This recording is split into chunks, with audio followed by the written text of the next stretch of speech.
Bonjour. Je voudrais vous parler du rôle de l'arbre sur le cycle de l'eau. L'arbre influe à plusieurs niveaux sur ce cycle, à commencer quand il pleut.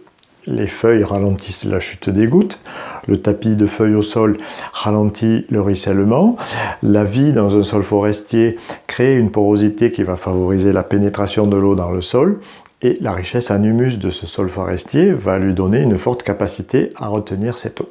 Au total, un sol forestier est réputé être une éponge.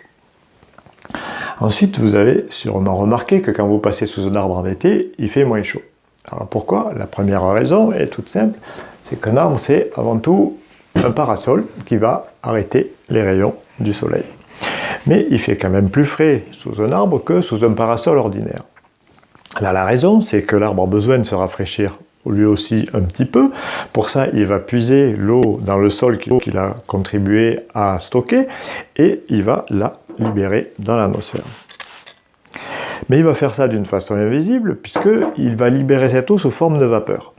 Parce que quand l'eau passe de l'état liquide à l'état de vapeur, elle absorbe de la chaleur, ce qui va rafraîchir localement. Puis cette vapeur va libérer cette chaleur quand elle va redevenir liquide, c'est-à-dire là où il fait froid, par exemple dans les nuages, ou quand il fait froid, par exemple la nuit. Donc cette vapeur libérée par l'arbre va déplacer des grosses quantités de chaleur qui vont pondérer les écarts de température entre les zones chaudes et les zones froides. Ça, c'est pour la base de l'effet de l'arbre sur le cycle de l'eau.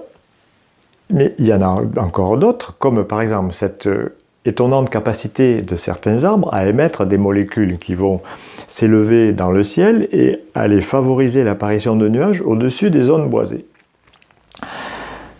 Ça, c'est une découverte récente, mais on sait déjà depuis bien longtemps que si on déboise une zone importante, on affecte sensiblement le climat local.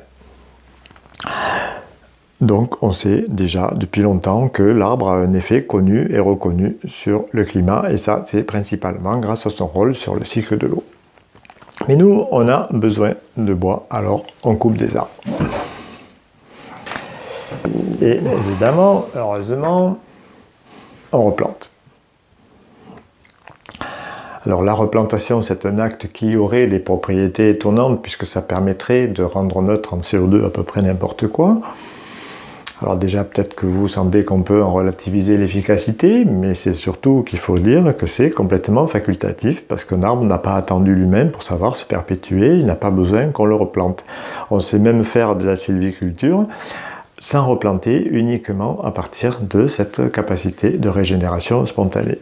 Par contre, si on veut une monoculture bien alignée, c'est clair qu'il vaut mieux replanter, sinon ça pourrait faire désordre. Donc, pour clore cette parenthèse, la plantation, ça sert avant tout à mettre l'arbre que l'on veut là où on le veut, et on n'a pas à se prétendre neutre en CO2 pour avoir fait un acte que la nature aurait fait de toute façon si on avait juste laissé le loisir de le faire. Donc nous, on a besoin de bois et on coupe des arbres, et à travers cet acte, on aurait même le ressenti de faire quelque chose de vertueux pour le climat au nom d'une comptabilité carbone extrêmement contestable et contestée. Alors qu'on aurait pu tout aussi bien se dire que s'il y avait une chose qui serait judicieux de ne pas toucher en cette période de dérèglement climatique, ce serait bien le couvert végétal arboré. Merci de votre attention.